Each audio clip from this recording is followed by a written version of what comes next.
incrível que seja. É, eu também, eu acho. Bem diferente. Nossa, muito mais gostoso.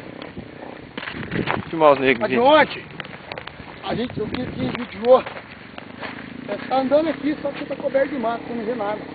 Aí você tenta essa viada, pega as canecas, canela seca lá, aquele negócio. Canela de ré. Ai, meu Deus do céu. Você uma hora lá que eu vinha de hora em casa.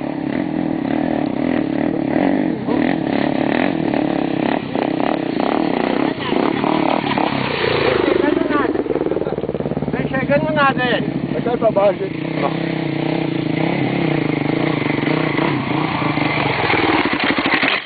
Olha, quase caiu. Não tô enxergando nada. Oi, gente.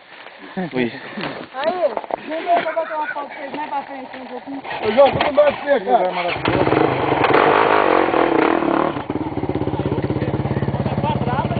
Peraí. Ai, Fala a verdade, você caga de medo de andar no lugar assim. Mas aquele detalhe também, né, gente? você foi, olha pra cá. Não, eu não tô caramba, não posso ligar. Aqui, ó, Neno, ó, João. Ei, olha aí. Jorge Santos Cristo.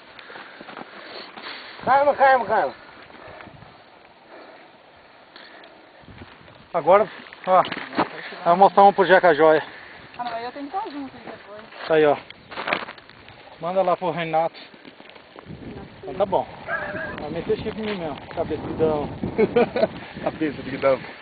Então dá. Bicho baiano que vai tirar uma foto. Olha o tamanho da cara do Shaolin. Bate um ali, ó. Bate numa aí. Pega lá, né? Bate uma